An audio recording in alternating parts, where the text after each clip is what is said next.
aí galera, sejam bem-vindos a mais este analisador e hoje traremos algo novo para vocês. Vamos trazer o Documento Analisador, que basicamente vai analisar a história de certo cara, de certo ator, de certo diretor, de certa atriz, de certo mito da cultura pop, para dar mais detalhes e a gente tentar entender por que ele é ou não é, ou busca ser tal coisa que você imagina. Então, buscando em coisas que você imagina, começamos por ele, Andy Serkis. Você conhece o trabalho dele, você já viu muitos filmes com ele, e provavelmente você nem deve ter visto direito a cara dele, mas viu as expressões dele. E agora eu vou explicar por que você conhece tanto sobre ele sem conhecer quem realmente ele é.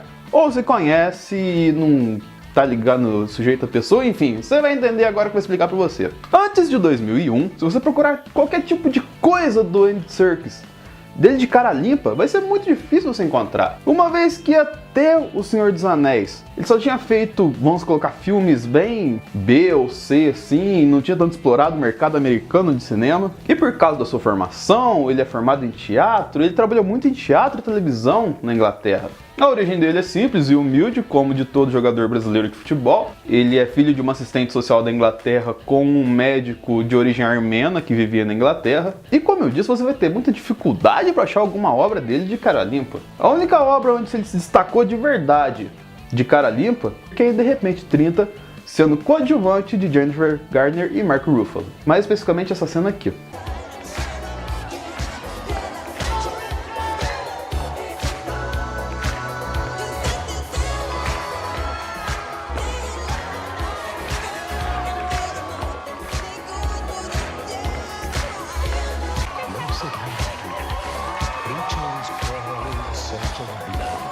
Mas por que Andy Serkis é o cara de quando se refere a uma produção em CGI, é uma produção onde você tem que interpretar personagens fictícios e que não basicamente precisa estar de cara limpa?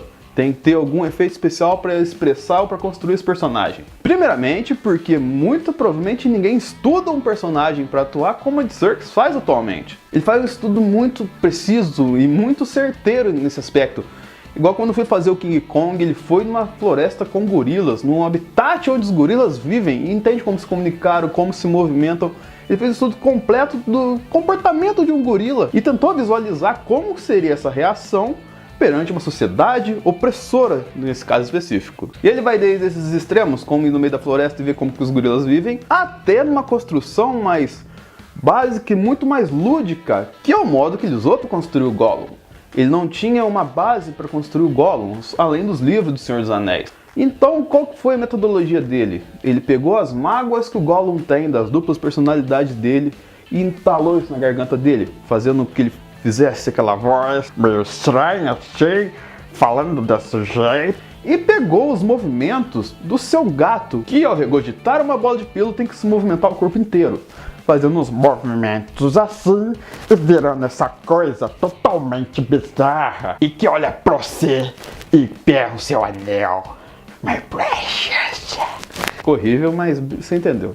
Eu fico pensando o que ele tá estudando pra fazer o Snoke em Star Wars, cara. E o que é o Snoke em Star Wars? Eu quero saber logo essa porra, meu Deus do céu. Além do estudo do personagem, ele também trabalha muito a expressão e sua voz. Sim, ele procura uma sinergia entre os movimentos que o personagem tem que fazer e a voz que ele tem que reproduzir. Saindo um pouco do lado do Gollum, que é o mais óbvio, que foi muito mais trabalhado, é o mais icônico dos trabalhos dele, vamos pro trabalho que tá mais bombando atualmente, por mérito realmente, que é o Caesar do Planeta dos Macacos. Que se você não viu o último filme, que é A Guerra, veja porque tá incrível. No processo de criação dos movimentos, das reações, das vibrações, ele se imaginou como se fosse um homem, uma pessoa presa dentro do corpo de um macaco.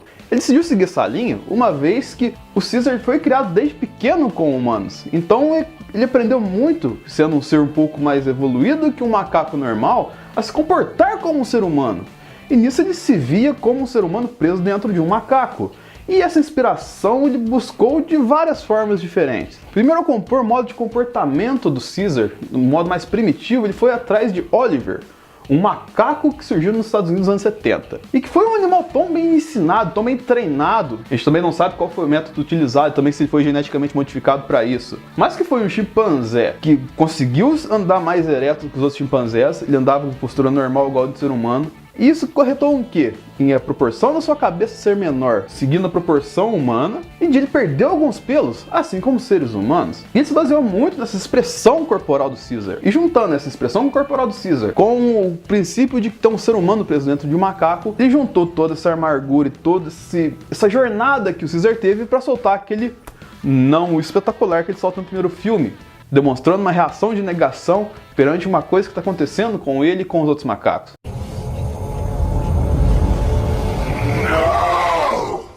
Uma vez que o Caesar está estabelecido como um macaco superior aos outros, ele buscou formar a personalidade do Caesar, coletando alguns fragmentos muito interessantes, principalmente o grande diferencial dessa franquia do Planeta dos Macacos, que é o Caesar ser um macaco que tem muito mais humanidade do que muito ser humano por aí.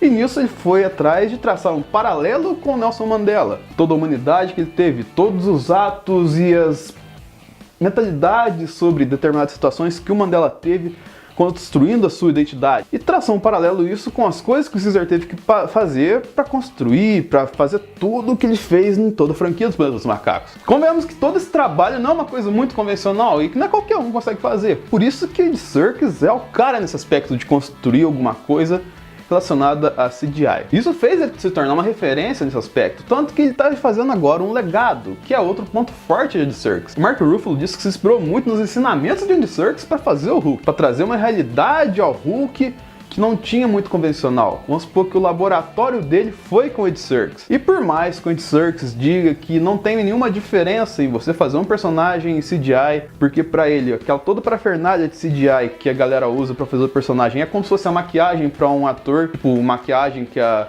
Tilda Swinton faz em quase todo o filme. Mas a gente sabe que não é qualquer um que consegue fazer um trabalho bem feito nesse aspecto. E o fato de ser alguém tão experiente traz outro trunfo pra ele, que é saber escolher o personagem que quer interpretar. Uma vez que ele fez um Gollum muito bem, ele foi chamado para fazer o King Kong. Uma vez que ele fez um King Kong muito bem, ele foi chamado para fazer o Caesar. E uma vez que ele fez um Caesar espetacular, ele foi chamado para fazer o Ulysses Claw agora. E com exceção do Ulysses Claw, que não teve que pôr uma parafernália toda na cara pra mudar totalmente a identidade dele, descaracterizar e criar um personagem novo, você vê tanto no Gollum, quanto no King Kong, tanto no Caesar, principalmente no Caesar, porque a evolução da tecnologia foi muito grande, desde 2001, que foi a primeira vez que ele fez isso. A expressão, cara, a expressão que o Andy Serkis transmite, ele manda muito melhor que muito ator por aí, porque ele faz um estudo em cima do personagem, tem uma doação, uma dedicação para construir aquele personagem, uma coisa que às vezes fica um pouco enlatada pela galera que faz filme direto aí, que pega o negócio tudo pronto, só lê o roteiro e chora o pau. E um cara diferenciado como é o Andy Serkis não ia ficar, lógico, se contentar apenas em ser um ator. Ele agora também está se lançando como diretor, que é uma outra coisa importante também para se destacar sobre ele. Ele já fez alguns trabalhos de direção, ele já dirigiu algumas captações de movimentos para games e tudo mais, e o principal trabalho dele até agora foi fazer a direção do segundo set de Hobbit. Acredito eu, não tenho uma especificação sobre isso, seria o que vai mais CGI na parada, o que